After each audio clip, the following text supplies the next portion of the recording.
Okay, got an update for you in the Reckless Ben saga. It just keeps getting crazier and crazier. It's like the Lego cartel. We reached out to Ammon McNeff, the CEO of Bricks and Minifigs. They're literally going to destroy their entire company because they're this stubborn. Yes, today we're talking about a scandal. One of Lego proportions. Oh, come on, I thought that was funny. Anyway, the Lego community has had their share of scandals. Creators misleading their audience, scalpers buying up entire stores of Lego, and that $18,000 worth of Lego that was stolen from Republic Attack a few years back. None of these scandals has taken the internet by storm, quite like the Bricks and Minifigs situation. Let's break it down. So Bricks and Minifigs is an aftermarket reseller for Lego, where you can buy, sell, or trade Lego at these franchise stores. Back in November of 2023, a man by the name of Bryan Mansell entered into an agreement with his local Bricks and Minifigs franchise store in Salem, Oregon. The deal consisted of selling his family's Lego collection that was reported to be worth upwards of $200,000. Now keep that number in mind for later. The store would sell as much Lego as they could, split the amount they sold with Mansell, and then return the rest of the unsold Lego to him. It sounds fair, right? Except what Mansell didn't realize is the store exchanged ownership, rather forcefully.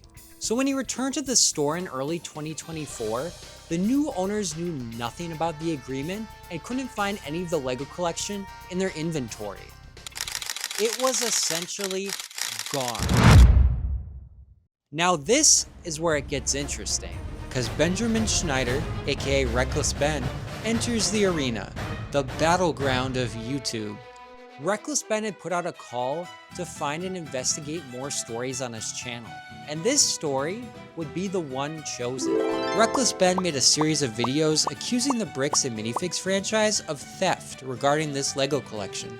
You'd think with a story that went as viral as this one, the company would try to reimburse the family or attempt to find the missing Lego. But no, they decided to send Reckless Ben on this wild cat and mouse chase. I have never seen a company take so many L's. Reckless Ben, like any normal and reasonable person, went to Bricks and Minifigs corporate to try to resolve the issue and get the Lego back. Unfortunately, the CEO told them to send an email regarding their concern and asked them to leave. Instead of coming up with an answer, a week later they received an email threatening legal action. But Reckless Ben had been putting together a lawsuit behind the scenes for months now against Bricks and Minifigs.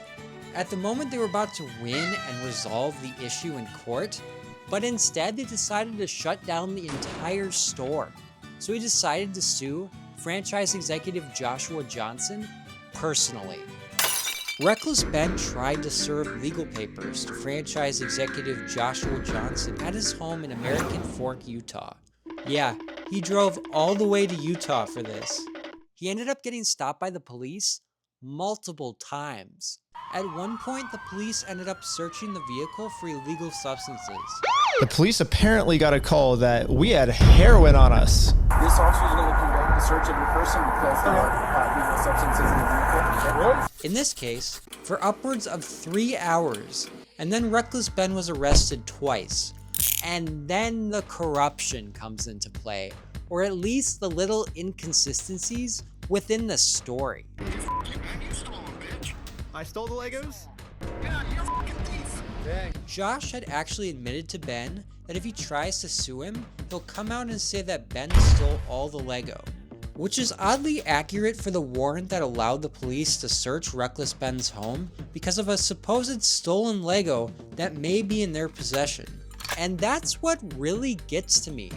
The two-faced side of the Bricks and Minifigs saga. Josh would present one argument to the police, while the actual evidence would prove a different position. Like, letting them go cannot be an option here, guys. Like, there's got to be something for cyber stalking, bullying, like all of the different things. Like, there's got to be something to arrest them and send a message that this is not appropriate, this is not okay. Also, strangely, much of the body cam footage was redacted and gave no clear reason why these redactions were made. Okay, well, that didn't happen. That definitely didn't happen. Reckless Ben has a video specifically responding to the American Folk Police Department's statement if you're interested in learning more about the little inconsistencies within the story. Also, Reckless Ben visited the other franchise owner, Brandon Best, and got the same volatile response. Come back and set foot on this property, you're gonna go to jail. It seemed neither party wanted to talk. Shortly after, CEO of Bricks and Minifigs, Armin McNeff, yes, this guy, filed the lawsuit against Reckless Ben, claiming he created the online content to harass and injure the company. For a short time, Reckless Ben was silenced from talking about the company or risked going to prison and losing the GoFundMe they set up for Bryan's family. Bricks and Minifigs even tried to shut down both the GoFundMe and the Patreon.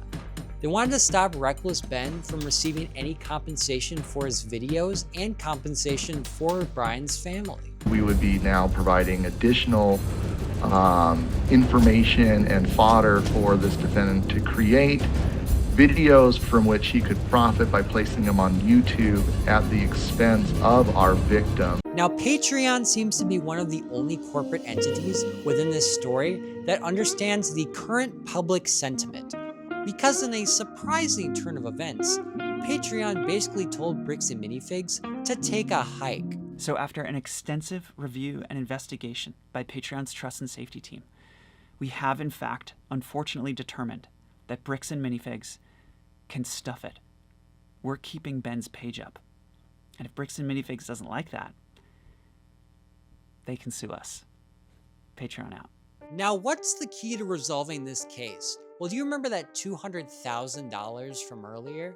Well, YouTubers like CoffeeZilla found the collection was actually worth a lot less, but without the entire whole inventory list, they cannot get an exact amount. This mysterious inventory spreadsheet, which apparently seems to be as secret as the Krabby Patty secret formula, because corporate refuses to release it.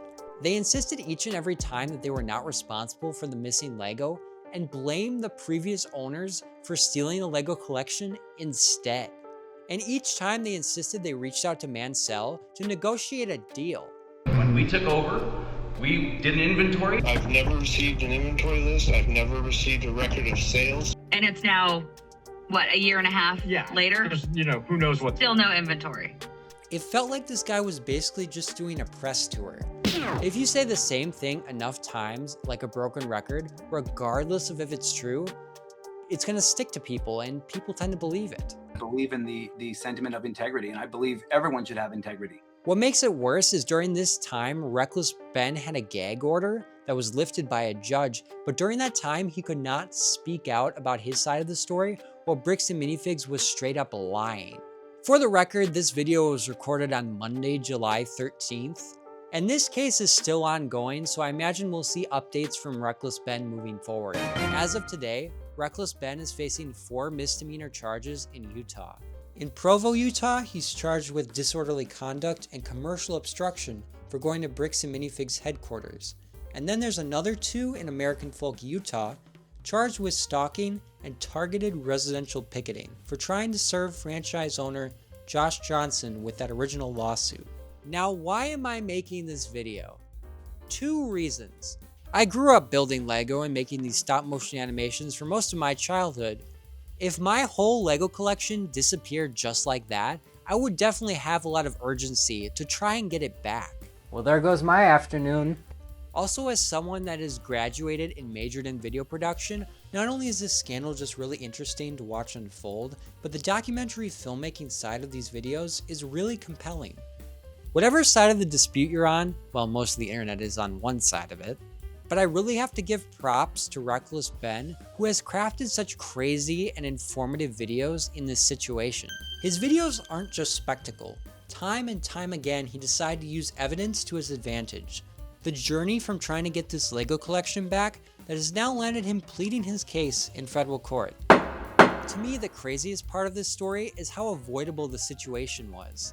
If they just gave the correct documentation or even tried to retrieve some of the Lego sets, they could have avoided some of the worst PR I've seen from a company in a long time. I mean, they're risking the integrity of a company that has over 300 franchise locations. Their attempt to silence one YouTuber opened the floodgates of content creators from every genre to say the same exact thing. Give this family their Lego back. I really encourage you to watch all of Reckless Ben's videos to get a full context of the situation and show your support. Especially since he's facing such an uphill battle with the Bricks and Minifigs lawsuit that could land in the millions. The company's also trying to resolve the dispute within private mediation. Just peachy. Anything to keep Reckless Ben quiet. I linked both his Patreon and socials in the description of this video, along with more information about the scandal. Reckless Ben said himself the only reason he's made it this far is public support, which has allowed him to hire and pay actual lawyers to represent him. I will continue to watch this case closely because I too wonder, where's the missing Lego?